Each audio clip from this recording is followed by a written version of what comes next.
I think we have to accept with IFRS 17 there will continue to be more volatility in the results, but the reasons for that volatility could vary quite a lot between different types of companies and different types of business. So managing that variety and that volatility and communicating well will be really key for me in terms of insurers moving forward.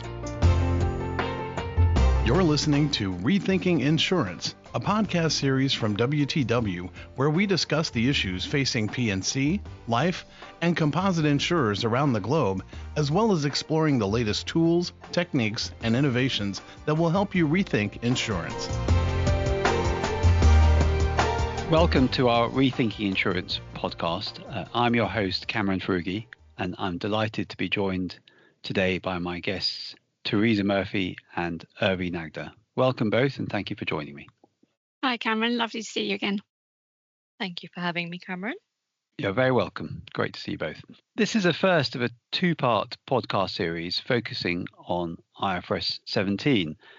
And for those of you not close to it, IFRS 17 is a new global accounting standard for insurance business applying to insurance companies that is applicable in most of the world now, that came into effect in most of the world in 2023. And we had the first set of year-end 2023 full-year publications under IFRS 17 just being published in February, March and April this year. And in this episode, we'll be exploring the key findings from our analysis of these disclosures that was finalised around about end May. There is a two-part series on IFRS 17, and our next one will be focusing on our analyst survey, their own views of IFRS 17, the main users. And we completed that survey end June. Just for a bit of background, our insurance consulting and technology business at WTW has worked with a lot of insurers over the years, helping them implement IFRS 17, close to 200 insurers globally. And over 80 insurers have bought our IFRS 17 technology to help them deliver IFRS 17 results. I am our global IFRS 17 advisory leader, having oversight on our consulting work around the world. We support insurers consulting technology and outsourcing around IFRS 17. And just by a bit more background of our guest today, Teresa is our UK IFRS 17 advisory lead, and Urvi has been supporting our global advisory group for a number of years now, leading this and previous disclosure analysis work with the team. And thank you both for coming. Urvi, I might turn to you first, leading the day-to-day analysis of our disclosures. Can you describe what we did, why we did it, and how did you and your team go about it? For the disclosures analysis, we analysed the publications of 89 insurers and reinsurers around the world, covering both the life and non-life industries. These insurers we covered are headquartered in 21 countries across all major continents and included 34 large multinationals, primarily headquartered in Europe, but also Asia Pacific and Canada. We were particularly interested in analysing the year-end 2023 publications, as these were many insurers' first year-end IFRS 17 disclosures. The aim of our analysis was to understand and analyse the key IFRS 17 information that was being published for the first time. I was leading a team of graduates and junior analysts to perform this exercise, who were mainly based across UK and India. Thank you very much, Urvi. And I'd just like to take the opportunity to thank the whole team who worked with you on this. And it's great that we've now got a team who are well-versed in insurance publications and annual reports and IFRS 17 disclosures, familiar with their terminology and interpreting the results. Urvi, very interesting. What was your experience of actually being involved with this exercise? I found this exercise very interesting because I was able to understand the various approaches used by global insurers when adopting IFRS 17. It also felt a little bit like we're a part of history. We're seeing the first ever set of annual IFRS 17 disclosures. I will say it was slightly difficult to gather all the data because different insurers published the key information at different times. For example, we had many insurers who did not publish analysis of movement or sensitivities in their preliminary disclosures and chose to show this detail in their annual reports, which were published several weeks later. Also, as the key information was showed in different places, it made it slightly more challenging to find at times. Overall, this experience has been very insightful, and I'm looking forward to see how the disclosures change over time and with IFRS 17 being adopted in more countries. Thank you very much, Urvi. And I must admit, I sort of echo those thoughts. Personally, I've been involved in some aspects of the IFRS 17 project for almost the last 25 years. So absolutely get your point about history being made and actually good to see this turn from theory into practice. And I found the point you made and your team's observations around key information only being available much later really, really interesting. And I've known for many years how important sensitivities and analysis movement are to interpreting numbers. So the fact these are now only out several weeks later for many companies makes it harder to compare and contrast the sector from the results and sort of later in the reporting cycle. So interested to see how that develops. Teresa, you had the role of overseeing the project and provided ongoing review, and obviously very well versed in IFRS 17 implementations and results analysis generally. What would you say are the 2 or 3 most interesting or surprising aspects of this exercise for you? Yeah, thanks. It's been a really interesting analysis, and as you said, Kamran and the team have done really well. For me, notably, there was a material variation in the KPIs and growth metrics being used. You really have to read the definitions really carefully. Are they including the CSM in the adjusted equity or not? This has made it really hard for users of the accounts, both in terms of comparison and developing understanding of the results and what to do with them. And I know in the analysis that Urvi and the team put together, they noted 5 different new business KPIs just being used upon the multinational. So, a big variation there.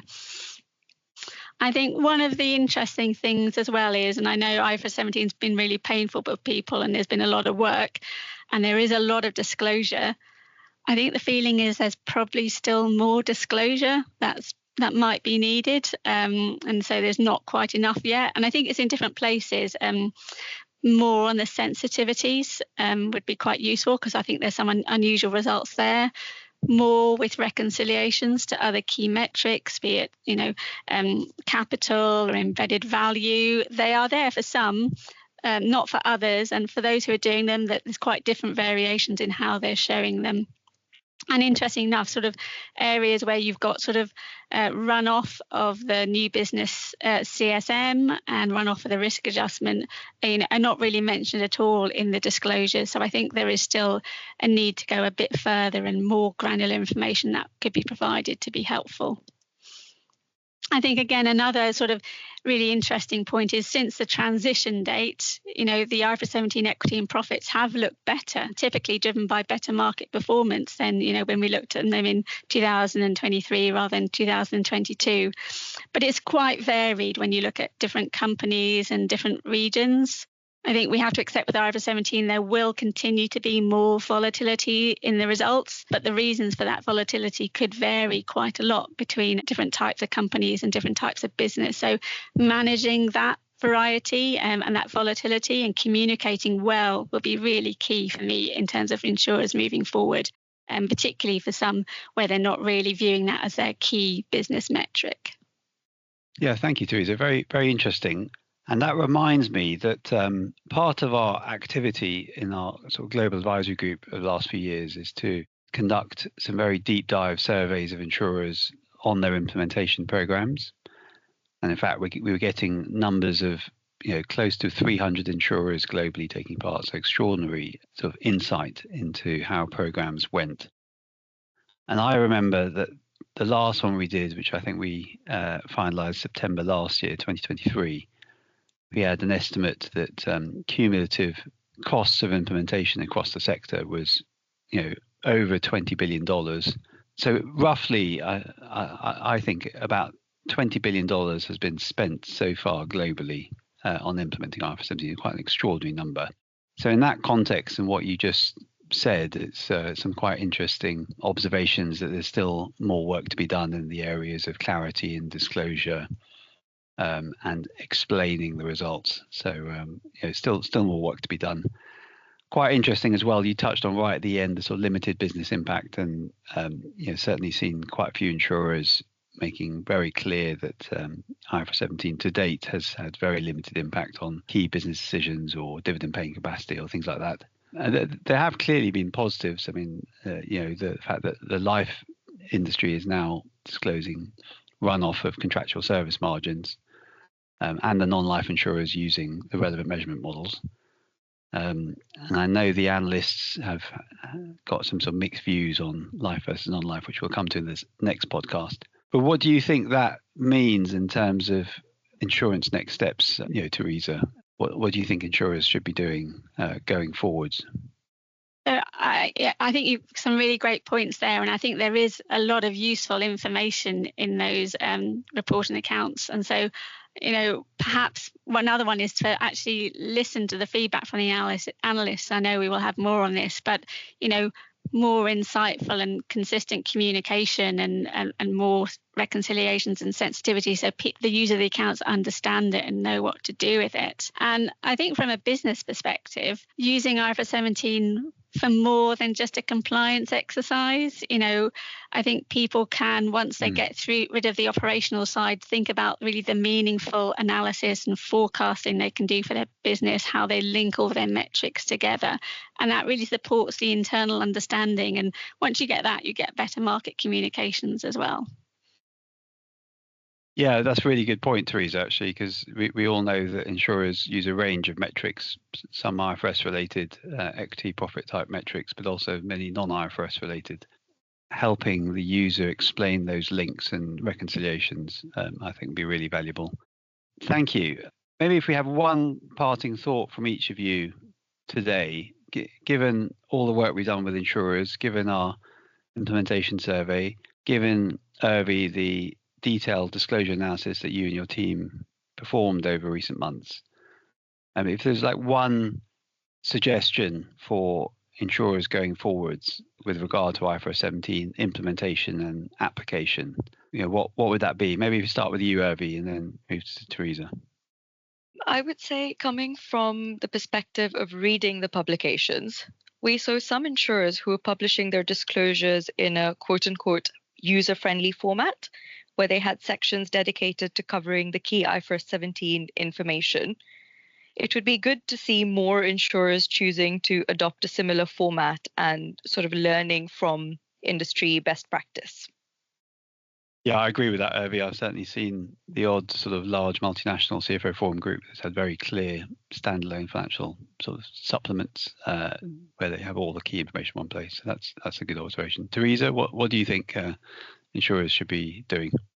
I think for me, if I think about the different regions, because they're in quite different positions, I think probably within EMEA, I think the short term, I would be asking or suggesting people focus on making IFRS 17 BAU more manageable and efficient. And once you've got that, that's allowing you time to utilise the extra insights that IFRS 17 can provide, and focus just on running your business in the best way you can. For Asia Pacific, who are, probably in the midst still of actually going through implementation, it's really to try and learn from for the mistakes and, all those things that we did within UK and EMEA to actually take those learnings and actually improve your implementation process and have a smoother running to BAU. Thank you very much, Teresa and Urvi, for your answers and for joining me today. It was great to hear your thoughts. And to all our listeners, thanks for joining us. Just a reminder, if you work for an insurance company and wish to discuss any of this content in more depth with any of our IFRS 17 experts, including the three of us, please do get in touch with your usual WTW consultant or email ict@wtwco.com. And don't forget, all our IFRS 17 published materials are on our website. So if you wish to visit that, please go to wtwco.com/IFRS IFRS 17. And if you enjoyed this episode, do subscribe to hear future episodes, and you'll get a nice reminder about our second IFRS focused episode coming out soon, where we will be exploring the key findings from our very recent analyst survey. Thank you very much. Thank you for joining us for this WTW podcast featuring the latest perspectives on the intersection of people, capital, and risk. For more information, visit the Insights section of WTWCO.com. This podcast is for general discussion and/or information only, is not intended to be relied upon, and action based on or in connection with anything contained herein should not be taken without first obtaining specific advice from a suitably qualified professional.